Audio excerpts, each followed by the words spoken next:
be able to play through their hand injuries, the hand and the thumb, and then also the thinking and sticking with Robert Jones yesterday instead of activating Liam.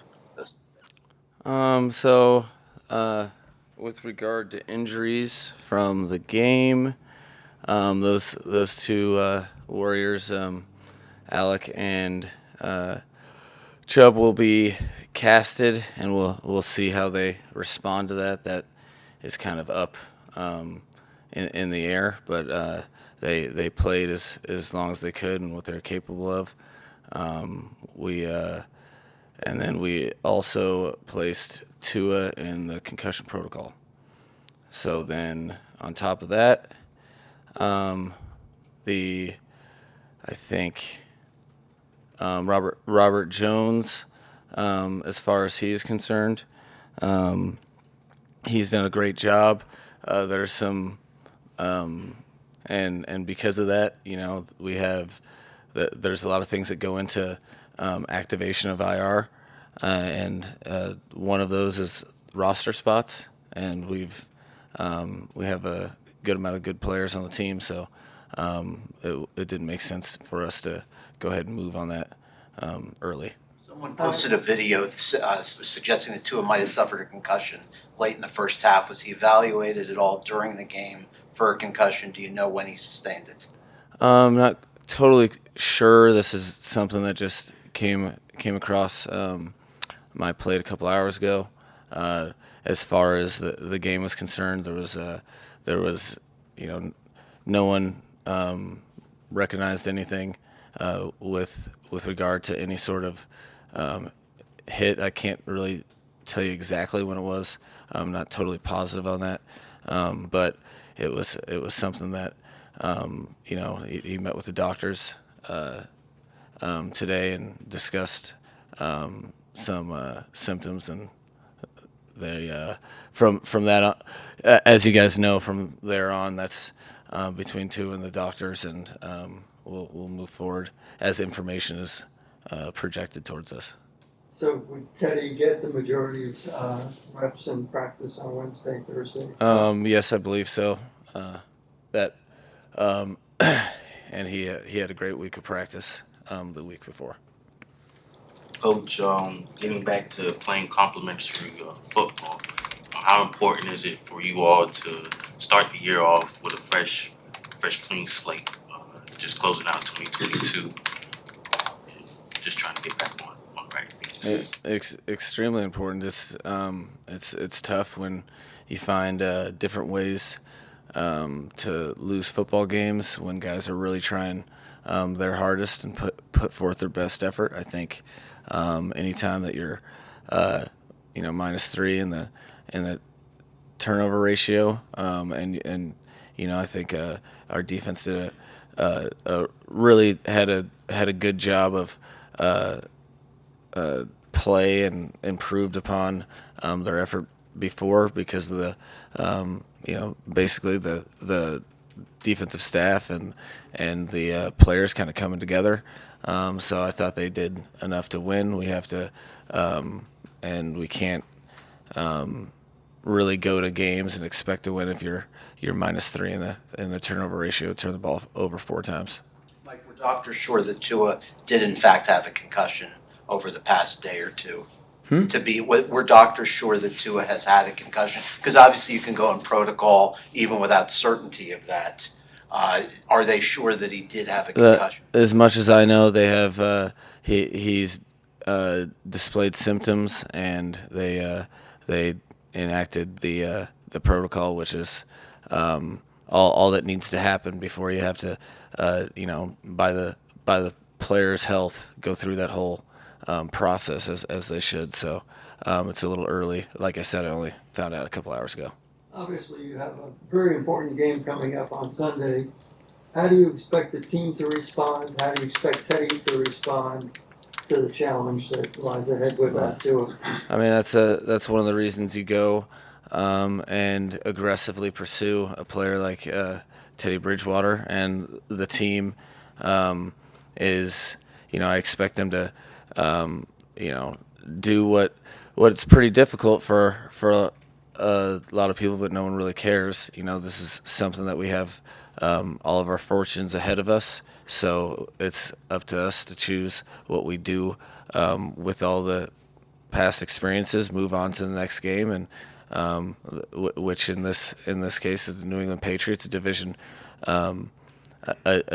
rival that they've gone through their set of circumstances as well. So I think they're going to respond the way I'd hope, which is fully embracing the challenge and going after it. Really trying to rectify these past couple experiences that we've had on the field.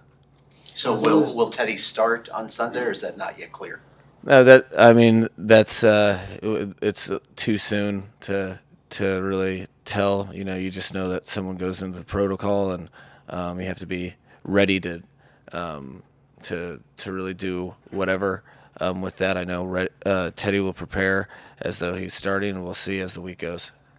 Some of the changes in protocol, but a lot of the analysis of his last game was saying that he's not reading defenses, just trying to manipulate them, predetermining where he's going. Do you agree with that assessment that led to some of those interceptions?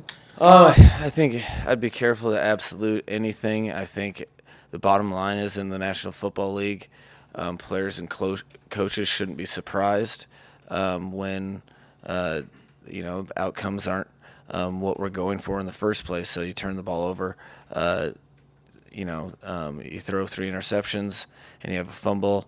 A lot of conclusions can be drawn. It's fair to draw them, but in my experience, absolutes in those regard, or making it that simple, it's a team game, and you have to assess each and every decision. How did it happen?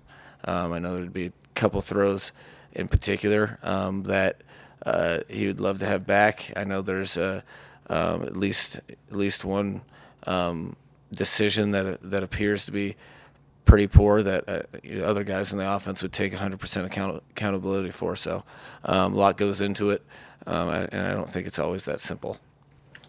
How would you describe the mood of the team today? I was proud of how they came in, and they got their workout in, and that's not easy. They've had their expectations haven't been met for going on a month now, and so you learn a lot about people. I think that that's been made clear to them that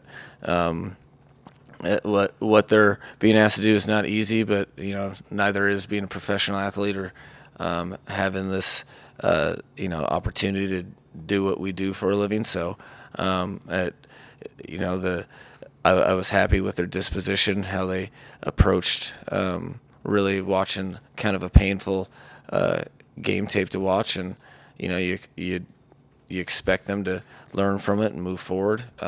Expect them to seize the opportunity that's right in front of them, and then you sit back and coach as best you can and see what happens. Mike, do you need to reassess your replay review challenging system protocol that the team has in place, or is that something that can't really be done mid-season and has to kind of be looked at after? No, you're always accountable for it, and the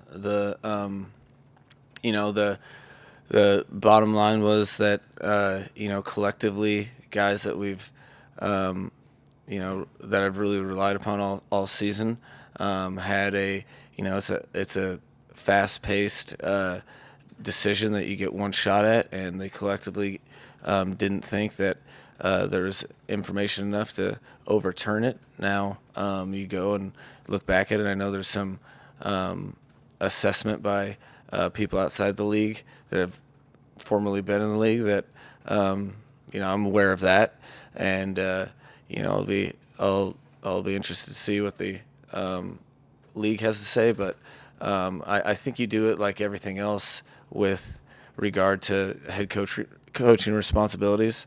You don't just ever blow anything off, regardless if it works in your favor or not. We're always talking through trying to get better at stuff so that one thing you can control is not have something happen twice that maybe didn't work out in your favor. So I'm happy with the guys that we work with, and I expect that process to continually get better regardless of what happens in the immediate. I know how much you care about your players. How worried are you about Tua if in fact he had a concussion, whether it was his second or his third this year? I guess we'll never know that with certainty. How worried are you about him personally? No, I think I just want guys to really be done right by the information we have, the science, all the medical, really all the medical expertise that we rely on. I care very deeply about each and every player. I take that serious. So, I just want him to get healthy and have peace of mind in that regard, and that's first and foremost. And then, whatever those circumstances are after, you deal with after. But it's about the human being and making sure he's squared away. Coach, as far as adversity, this is another layer of adversity. You've all been facing adversity all year. How do you try to push through, making pressure turn into diamonds instead of bursting pipes? Well, in this circumstance, it's a lot easier in terms of it's pretty clear.